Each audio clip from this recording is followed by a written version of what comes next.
ఎగ్జిబిషన్లో Rudra echo traders stall అయితే విశేషంగా ఆకట్టుకుంటుంది. మనతో పాటు ఆంధ్ర యూనివర్సిటీలో బీటెక్ పూర్తి చేసినటువంటి త్రివేద్ గారికి ఒక ఆలోచన వచ్చింది. ఆలోచన కన్నా ముందు ఒక ఆవేదన కలిగింది. ఏంటంటే విపరీతంగా పెరుగుతున్న ప్లాస్టిక్ వినియోగం, ప్లాస్టిక్ కుప్పల తెప్పలుగా పడి ఉండటం, ఏమైపోతుంది ఈ సొసైటీ, మళ్ళీ తిరిగి ఇది ఎలాంటి హాని కలుగుతోంది మనుషులకి అనేటటువంటి ఒక ఆలోచన నుంచే ఆయన బిజినెస్కి నాంది పలికిందని చెప్పొచ్చు. ఇక్కడ మనం చూస్తున్నాం పర్యావరణ హితమైన ఎకో ఫ్రెండ్లీ బ్యాగ్స్ అనేది వాళ్ళు తయారు చేస్తూ ఉన్నారు. విజయవాడ వేదికగా ఆయన ఒక యూనిట్ రన్ చేస్తూ ఒక మంచి యువ పారిశ్రామికవేత్తగా రాణిస్తున్నటువంటి త్రివేద్ గారితో ఒకసారి మాట్లాడదాం. ఏంటి ప్రాసెస్ ఎట్లా ఉంటుంది, సో ఇవి ఎట్లా ఎన్విరాన్మెంటల్ ఫ్రెండ్లీ అనేది డీటెయిల్గా తెలుసుకుందాం. హలో అండి. హలో మ్యామ్, నమస్తే అండి. ఎలా వచ్చింది మీకు ఐడియా?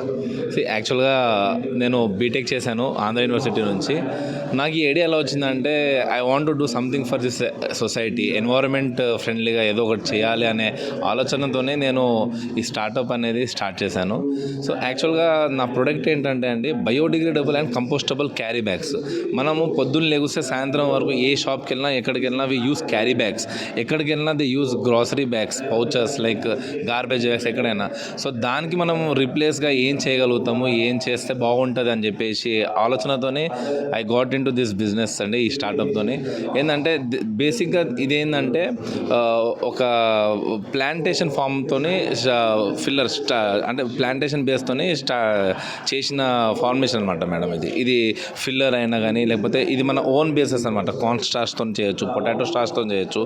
అండ్ దీనివల్ల ఏంటంటే మనకి ఇది ఒక సాయిల్లో కలిసిపోతే ఇట్ విల్ గెట్ కంపోస్టబుల్ అనమాట. 3 monthsలో మీకు టోటల్లీ కంపోస్ట్ అయిపోతుంది.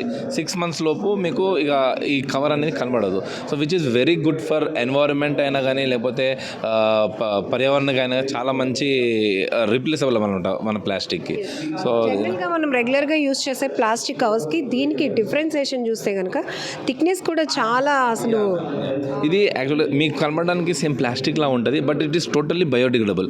ఇదేంటంటే బయోపాలిమర్తో తయారు చేసింది అనమాట, PBAT అనమాట. It is a compound which is totally biopolymer. అంటే దీంతో ఇది this will give you strength అనమాట. ఇది PBAT అనేది మీకు స్ట్రెంగ్త్ ఇస్తుంది. ఇది ఏంటంటే ఇప్పుడు ఈ ఫిల్లర్ అండి, ఇది వచ్చేసి మనం ఓన్గా ప్రిపేర్ చేసిన ఫిల్లర్స్ అనమాట. This will give you the opening అనమాట. ఇప్పుడు మన ఇది మన ఓన్ ఫార్మేషన్తో, కార్న్ స్టార్చ్తో అని, పొటాటో స్టార్చ్తో, ప్లస్ కొన్ని ప్లాంట్ బేస్డ్ ఫిల్లర్స్ ఉంటాయి అనమాట. దాంతో ఎక్స్ట్రాక్ట్ చేసి మనం ఓన్గా ప్రిపేర్ చేసిన గ్రాన్యువల్స్ అనమాట. సో ఇప్పుడు this will give you openings అండి. This will give you opening and the PBAT ఏదైతే మనం ఇంపోర్ట్ చేసుకుంటామో that will give you strength అనమాట. ఈ రెండు కాంబినేషన్తోని మనకి బయోడిగ్రేడబుల్ కంపోస్టబుల్ క్యారీ బ్యాగ్స్ అనేది మనం తయారు చేయగలుగుతాము. So what I want to convey is that let everyone switch to biodegradable and compostable carry bags and stop using plastic, which is really harmful for our children's and upcoming generation also. So very interesting ఏంటంటే మొక్కజొన్న అనేటప్పుడు తిని పడేస్తాం, దాని నుంచి కూడా మనం environmental friendly covers, carry bags తయారు చేయొచ్చు అనే ఆలోచన ఎట్లా వచ్చింది? దీనికోసం ఎక్కడైనా స్టడీ చేశారా, ఏమైనా రిఫరెన్స్? యా మ్యామ్, స్టడీ చేసాము. యాక్చువల్గా నాకు పరిచయం ఉన్న మన ఆంధ్ర యూనివర్సిటీలో మా సీనియర్, హీఈస్ సైంటిస్ట్ అనమాట. కొంచెం పరిచయాలతోనే కొంచెం ఆయన కనిపెట్టిన దాంతో మనము దీన్ని ఈ ప్లాంట్ బేస్డ్ని మనం హౌ కెన్ వి యూజ్, అంటే ఈ వేస్ట్ మెటీరియల్ని how can we use it, అంటే దీన్ని ఉపయోగించే అంటే ఒక ఎన్వైరన్మెంట్కి ఎలా యూజ్ చేయగలుగుతాము, ఇంత బల్క్లో వేస్ట్ అవుతుంది, అలా ఎలా అంటే లైక్ హౌ కెన్ వి ముందుకు ఎలా తీసుకెళ్ళగలుగుతాము అనే దాంతోనే, ఆ ఆలోచనతోనే మాకు వచ్చాయన్నమాట. లైక్ కార్న్ స్టార్చ్తోని, పొటాటో పీల్ స్టార్చ్తోని.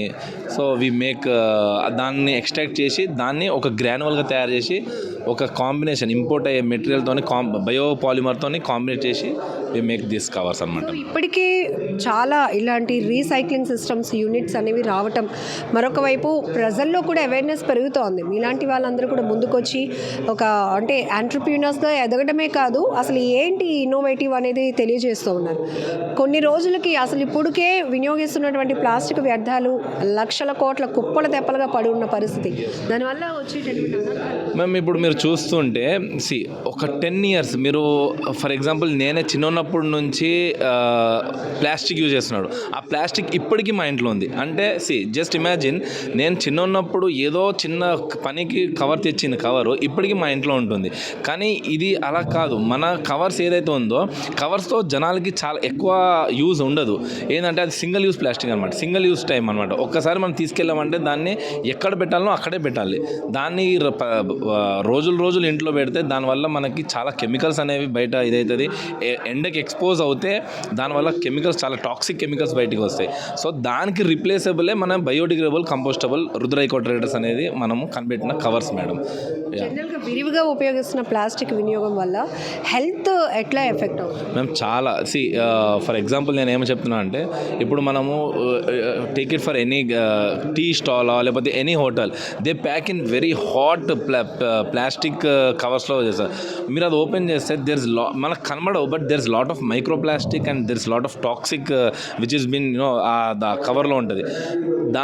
దానివల్ల మనకి క్యాన్సర్స్ రావడం అంటే మనకి ఇన్స్టెంట్గా కనబడదు, బట్ ఫ్యూచర్లో ఇప్పుడు నాకైనా మనం ఒక 50-60 ఇయర్స్ తర్వాత అయినా మనకి అది కనబడుతుంది. అంటే ఈ ఏదైతే ఇప్పుడు కన్జ్యూమ్ చేస్తామో అది అప్పుడు మనకు బయటికి తెలుస్తుంది. సో ఇప్పుడు ఏంటంటే ఈ జనరేషన్ పిల్లల్లో అవనేది ఆ ప్లాస్టిక్ ఎవరైతే యూజ్ చేస్తున్నారో అది చాలా తొందరగా ఇది అయిపోయి వేరే ఏమంటారు లైక్ చాలా ప్లాస్టిక్కి సంబంధించిన ఫుడ్స్ సంబంధించిన ఈ ప్యాకేజెస్ అవన్నీ వచ్చేసరికి ఇప్పుడున్న జనరేషన్కి చాలా ఇబ్బంది అయిపోతుంది అది.